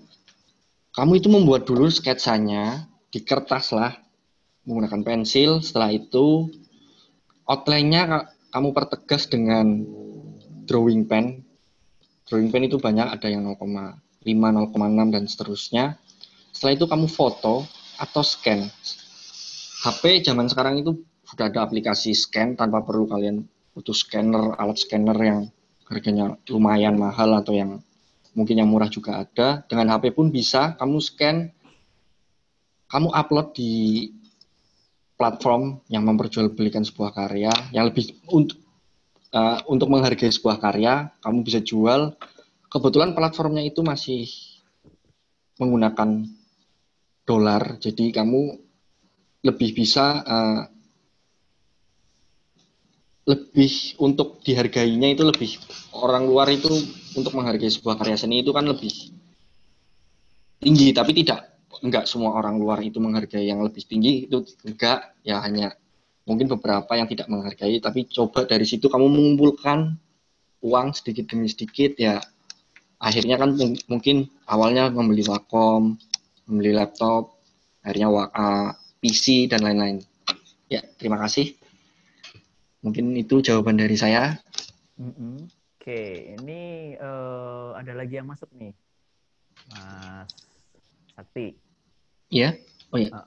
Oke, bisa sekalian nanti kemudian dilanjut lagi ke Mbak Gabriela. Dari Kalika Elvareta. Selama ini saya menggunakan HP sebagai alat desain digital art atau ilustrasi atau komik dan sebagainya. Sebenarnya lebih baik menggunakan Wacom atau iPad untuk lebih menunjang ke depannya. Terima kasih. Ya, untuk sebetulnya itu kan tergantung dari masing-masing ya. Tapi kalau dari saya pribadi itu lebih baik menggunakan Wacom atau iPad. Karena kan kalau HP itu sendiri kan layarnya itu kan cukup terbatas. Kalau Wacom atau iPad kan lumayan lebih lebar, jadi nggak perlu, kalau HP kan harus di zoom dulu untuk sebelah kanan. Semisal kamu ingin menggambar bagian di sudut kanan, kamu kan harus zoom dulu, di zoom in, diperbesar, baru digambar. Kalau di Wacom atau iPad itu kan kamu secara tampilan, secara luasnya kan lebih enak gitu loh. Tanpa perlu di zoom pun kamu udah bisa jelas menggambarnya. Ya, mungkin itu jawaban dari saya. Semoga menjawab, Kalika Elvareta. Terima kasih. Oke, terima kasih Mas Sakti. Barangkali Mbak Gabriela ingin menanggapi dari pertanyaan Kalika Elvareta. Silahkan. Ya, Pak Andar. Untuk Kak Elvareta, ini pertanyaan yang juga saya tanyakan ketika mau berinvestasi membeli iPad kemarin. Jadi, akhirnya saya memilih iPad. Yang mana yang saya pilih, Wacom atau iPad, karena ketika kita menggunakan iPad, itu sudah termasuk semua di sana. Banyak sekali platform lain yang juga bisa kita gunakan di dalamnya. Kita bisa menggunakan berbagai software di dalamnya, sudah bisa dalam satu device. Jadi sudah termasuk semua di dalam situ. Yang kedua juga lebih mudah secara teknis, karena ketika kita menggunakan Wacom, layar yang kita pakai dengan tangan kita itu berada di tempat yang berbeda gitu. Jadi ketika kita menggunakan Wacom, otomatis kita harus mengalihkan pandangan kita bolak-balik dari Wacom ke istilahnya jari kemana, mata kemana gitu ya. Mungkin kalau sudah dia langsung ya, tapi kalau mau mencoba sepertinya langsung lebih mudah dengan iPad, walaupun memang harganya ya cuman memang banyak yang bisa dipilih dan bisa dikompromikan, tidak harus yang kemudian seri terbaru dan sebagainya, banyak sekali yang bisa dimanfaatkan. Seperti dulu misalnya saya hanya menggunakan iPad yang seri-seri bawah, bahkan menggunakan stylus yang universal yang harganya sangat murah, belum punya Apple Pencil, bahkan kemudian saya menggunakan jari dulu gitu, dan itu nggak apa-apa. Itu menurut saya sudah sangat membantu ketika ada satu device yang memadukan banyak hal sekaligus. Begitu, semoga menjawab. Oke. Terima kasih para narasumber sekalian, ini diskusi malam yang cukup hangat ini. Saya boleh tanya satu pertanyaan ya Pak Andar? Oh, harus bertanya Pak Romanus, silahkan. Tapi jangan kepada saya, kepada narasumber ya. Oke. Baik, dari paparan itu saya yakin para kreator itu tidak akan berhenti ya. Jadi selalu ada ide. Ya. Lalu kalau itu kemudian mau kita jadikan mata pencaharian misalnya, monetizing-nya gimana itu? Kalau kita sekarang semua sudah terbuka, Pak. Semuanya bisa diakses dengan terbuka, kita bisa melihat orang menyanyi dan lain. Monetizing-nya gimana? Bagaimana kalian bisa mendapatkan income dari situ. Saya kira itu yang mungkin orang akan berpikir, saya berani nggak terjun di bidang itu. Saya punya karya, saya punya, terus bagaimana monetizing-nya. Silakan. Oke, saya buka ke Mbak Gabriela dulu. Jadi gimana nih menyiasati cari makan di situasi pandemi ini ya? Iya, itu pertanyaan yang sangat bagus dan sangat berat, Pak Robi. Sangat sensitif barangkali. Karena itu tantangan yang besar sekali. Enggak, kalau sensitif enggak. Tapi karena apa ya? Pandemi ini membuat semuanya juga makin sulit ya sejujurnya. Tapi tetap ada cara. Gitu. Jadi kalau kita ngomong waktu ke pandemi dan teman-teman adalah kita berusaha mencari supaya karya ini tidak hanya dinikmati secara estetik saja. Misalnya, ketika kita baru memulai, biasanya karya-karya yang murni atau karya-karya misalnya seni rupa lukisan yang seni murni atau fine art itu kan butuh proses yang bertahun-tahun, atau mungkin musik-musik yang idealis seperti misalnya musik-musik saya yang bukan semua orang pasarnya itu tidak terlalu luas gitu, mungkin itu juga tantangannya ya butuh bertahun-tahun untuk kemudian dikenali dan kemudian bisa taruhlah go nasional atau go internasional.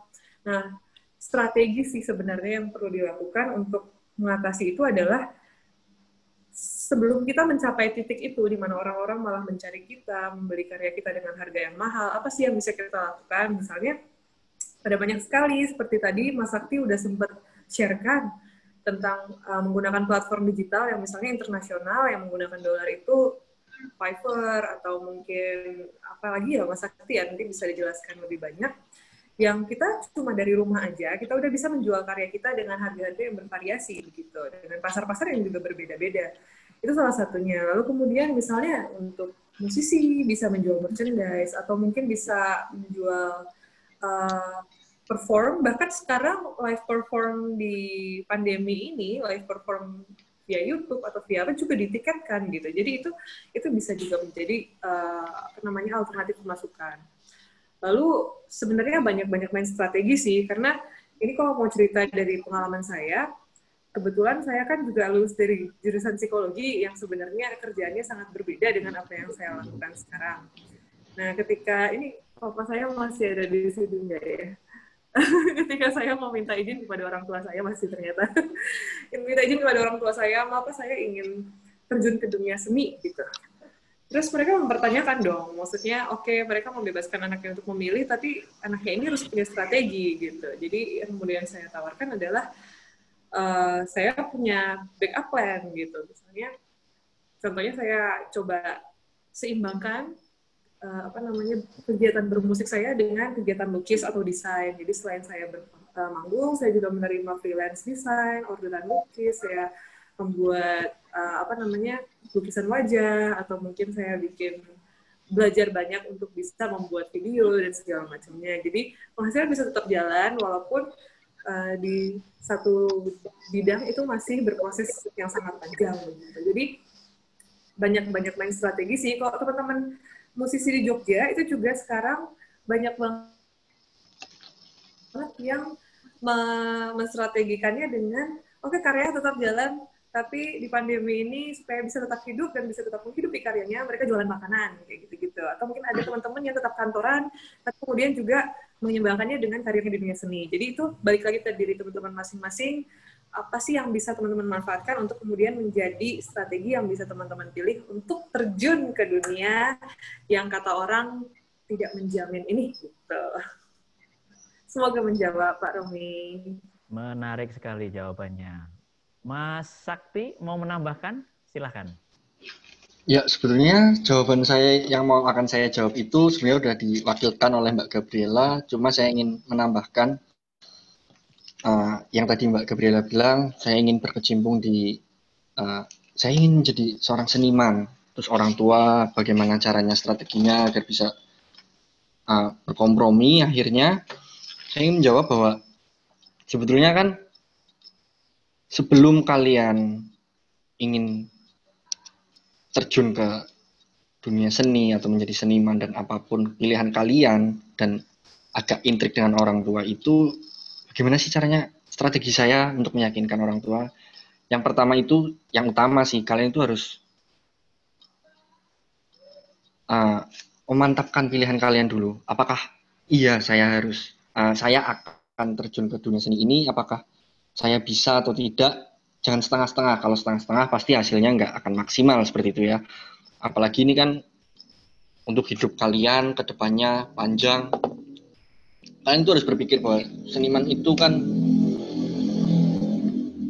karya yang akan kalian hasilkan itu entah dipandang orang bagus, cukup, atau biasa saja, itu kan pasti penilaian orang. Yang harus kalian mantapkan itu ya, karyanya saya itu sudah di level mana untuk orang. Karena kan yang menilai orang lain. Untuk masalah dibayar harga, lebih dihargai, itu kan yang membeli kan orang lain, bukan diri kita sendiri yang akan membeli karya kita sendiri kan. Makanya kalian harus lebih memantapkan dulu untuk semisal untuk terjun ke dunia seni sendiri. Ya, seperti itu Pak. Cukup. Ya, oke, terima kasih Mas Sakti. Nah, nampaknya kalau dilihat dari daftar pertanyaan sudah pada terjawab semuanya. Kemudian tadi juga ada bonus pertanyaan dari Pak Romanus. Barangkali Pak Romanus ingin memberi bonus pertanyaan lagi, silahkan. Kepada saya juga boleh kalau sekarang. Begini Pak Andar, jadi ya. Kenapa kita memunculkan seni? Karena kami juga di Stikom Yosudarso punya program studi teknik multimedia dan jaringan, di mana seperti dunianya juga Pak Andar ini ke desain ya, mungkin bisa menjadi atau membantu calon mahasiswa atau bahkan orang tua untuk bisa memastikan bahwa program ini layak untuk diikuti dan memang sangat kompetitif. Mungkin Pak Andar bisa memberikan pelaku ini, desainer, juga pengajar juga. Pak Andar ini teman saya, dia doktor desain, ya, lulusan dari Denmark ya Pak Andar ya, dan Jepang juga. Ya. Saya lebih suka menyebutnya juga sebagai tukang kursi ini ya, karena dia desainer kursi. Silakan Pak Andar. Iya, terima kasih Pak Romi. Jadi memang kalau saya mengamati ya perkembangan teknologi, kemudian dihubungkan dengan kegiatan seni dan desain, justru ini yang barangkali menjadi satu kesempatan yang besar dalam upaya untuk bisa mengeksplorasi keunikan nggak cuma seseorang, tapi kelompok atau komunitas, dan bila mana perlu menjadi sebuah identitas bangsa. Ya, kenapa kita sebut begitu? Karena tadi sudah ingin saya singgung sedikit tuh lewat Mbak Gabriela tentang persoalan budaya, yang kemudian identitas tersebut juga dijelaskan oleh Mas Sakti tadi bahwa kekhasan kita pada akhirnya harus eksis. Nah, proses eksistensi ini harus menjelma menjadi sebuah karya nyata. Ya, bisa karya seni rupa, bisa seni panggung, ya, dan sebagainya. Dan ini yang pada akhirnya mau tidak mau kondisi untuk bisa mempublikasikan karya tersebut sampai ke mancanegara, mau tidak mau harus teknologi, ya kan? Nah, teknologi ini pada akhirnya memang kita harus nggak cuma sekedar mengetahui dan memahami, tapi juga harus mampu untuk menguasai. Nah, disinilah pada akhirnya peran animator, ahli multimedia, teman-teman di DKV, yang mereka harus bisa membuat satu kolaborasi ya dengan disiplin-disiplin ilmu yang lain. Nah, cross collaboration-nya inilah yang sebenarnya menjadi inti bagaimana kita bisa menciptakan kebaruan. Kalau seniman ya terkungkung dia hanya di studionya saja tanpa dia membuat satu komunikasi dengan yang lain, tidak akan ada yang namanya proses komunikasi yang membangun eksistensi dirinya.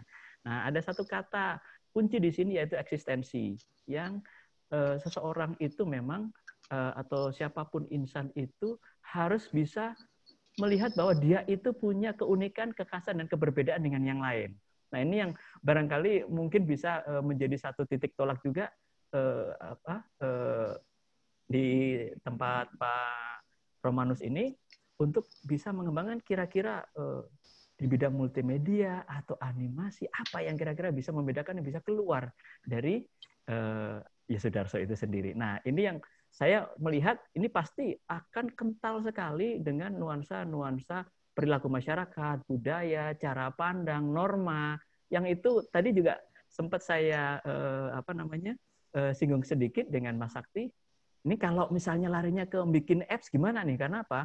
Aplikasi-aplikasi sekarang itu udah mungkin anak SD atau SMP bisa kali ya membuat aplikasi-aplikasi sederhana sesuai dengan keinginan dan kebutuhan mereka. Spesifik sekali, dan itu pasti pasar segmennya itu kan pasti sudah ada gitu loh. Nah, cuman ada beberapa hal di sini yang sebenarnya ingin coba saya soroti adalah bahwa perkembangan teknologi yang ada di tanah air kita ini kan belum merata dalam arti bisa menguasai sepenuhnya. Mungkin yang di daerah Jawa, Sumatera itu mungkin sudah sampai kepada tahap bisa memahami, memakai dan menguasai. Tetapi yang teman-teman di daerah atau rekan-rekan kita yang ada di pelosok itu kan persoalan kuota menjadi masalah. Persoalan nggak ada di sana istilah itu kuota ketengan gitu barangkali ya, karena semuanya mahal di sana gitu ya. Apalagi listriknya yang masih biarpet, apalagi koneksinya masih terputus-putus. Nah, ini kan sebenarnya menjadi masalah besar di Kemendikbud untuk kemudian dalam masa pandemi ini bisa mendapatkan satu informasi, bisa mendapatkan kesempatan belajar yang merata. Nah, ini yang mungkin kita sudah mulai berpikirnya itu sudah lebih global ya, karena dengan situasi seperti begini kan mahasiswa belajar secara daring bisa dari mana saja gitu ya. Artinya mahasiswa bisa kuliah di tempat Bapak, tetapi dia aksesnya dari Papua misalnya. Nah, ini tadi yang menjadi perhatian kita, bagaimana menjembatani itu semuanya. Saya pikir ini merupakan prospek yang bagus, Pak Romanus. Kira-kira dari saya seperti itulah, Pak. Terima kasih. Terima kasih banyak Pak Andar, luar biasa. Ini saya teringat pada periode di mana kita tiga tahun, selama 3 tahun itu hampir tiap hari, tiap sore kita duduk di taman atau di warung kopi, ngobrol banyak hal, belajar tentang hidup, dan sepertinya hal-hal seperti ini dari bincang-bincang seperti ini kita menularkan energi positif, kita bisa memberikan banyak ide dan informasi, dan saya kira ini perlu diteruskan. Misalnya bincang-bincang kita tadi pun masih bisa kita saksikan lagi, recordnya di YouTube. Mungkin Anda merasa bahwa Anda mendapat pencerahan, Anda bisa share lagi-lagi diskusi kita malam ini. Luar biasa sekali Pak Andar, terima kasih banyak Pak. Iya, dan ada satu tambahan sedikit Pak dari saya Pak, bahwa kata kunci dari apa yang selama ini kita diskusikan itu adalah eksplorasi. Karena apa? Dengan kita mengeksplorasi itu sebenarnya ada motivasi kita untuk ingin tahu. Ya. Nah, artinya mau teknologi apapun, tanpa teknologi apapun, kita ke hutan, kita eksplorasi karena motivasi kita ingin tahu. Nah, begitu kita tidak boleh main ke hutan, kita hanya boleh ngubek-ngubek di rumah, apa sih yang ada di rumah yang belum tereksplorasi? Itu yang sebenarnya harus kita lakukan. Ini yang pada akhirnya menciptakan satu hal bagi kita, bahwa adanya aturan interaksi fisik dalam situasi pandemi ini tidak harus kemudian menyurutkan kita untuk kemudian kita tumpul dalam motivasi kreatif. Itu dari saya, Pak. Masih. Terima kasih banyak. Oke, mungkin tiba waktunya untuk sebuah ending yang manis katanya tadi. Nah, langsung saja tunjuk untuk segera kita mulai perform ya sebagai permulaan aktivitas seni yang sekaligus menutup perjumpaan. Kira-kira begitu, Pak Romanus ya. Oke, silakan Mbak Gabriela. Bu Yani, ini saya boleh mulai atau masih mau ada kesimpulan? Sudah disimpulkan. Nanti disimpulkan lagi. Nanti ada closing ya. Ini juga sedang mencoba memanfaatkan teknologi di platform yang ada, ternyata bisa ganti background-nya. Jadi sekalian saya ganti jadi artwork-nya, lagu yang mau saya bawakan. Semoga menghibur. Oke. Berarti tematis ya ini ya? Performnya ya? Oke, tematis ya. Silakan. Nggak kelihatan gitarnya ya. Gimana dong? Oh, mungkin sebentar saya sanggah dulu. Minta tolong dong. Oke. Kalau saya sama Pak Romanus masih old fashion ini ya. Jadi apa adanya aja lah. Kalau geser satu, geser semuanya. Ya spraynya, ya ininya, cerminnya, ya. Ini untuk yang tadi bertanya mau beli iPad atau mau beli Wacom, ini salah satu keuntungan kalau sekalian investasi yang iPad. Begitu. Baru tahu saya. Oke, sebelumnya terima kasih sekali untuk pembicaraan malam ini. Saya, Gabriela Fernandes, mau mempersembahkan sebuah lagu yang pertama saya bawakan di NTT dan pertama kali saya bawakan di panggung seumur-umur saya berkarir. Ini lagu yang saya persembahkan untuk keluarga saya sebagai rumah. Balik lagi, inspirasinya adalah pengalaman diri. Semoga bisa menginspirasi teman-teman juga yang hadir di malam ini. Rumah Raga Tawa, Gabriela Fernandes. Kau ayahku, kau rumahku.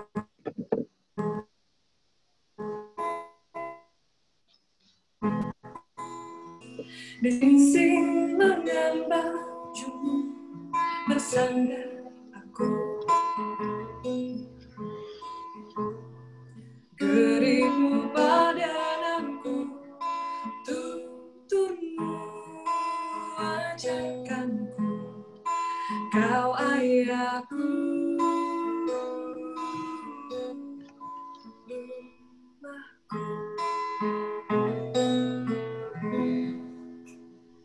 Kau ibuku, kau ragaku,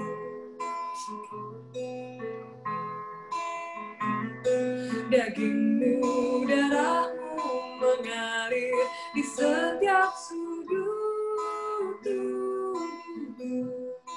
Kau yang hangat dalam pelukmu, kau besarkanku, kau ibuku, kau ragaku.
Luar biasa.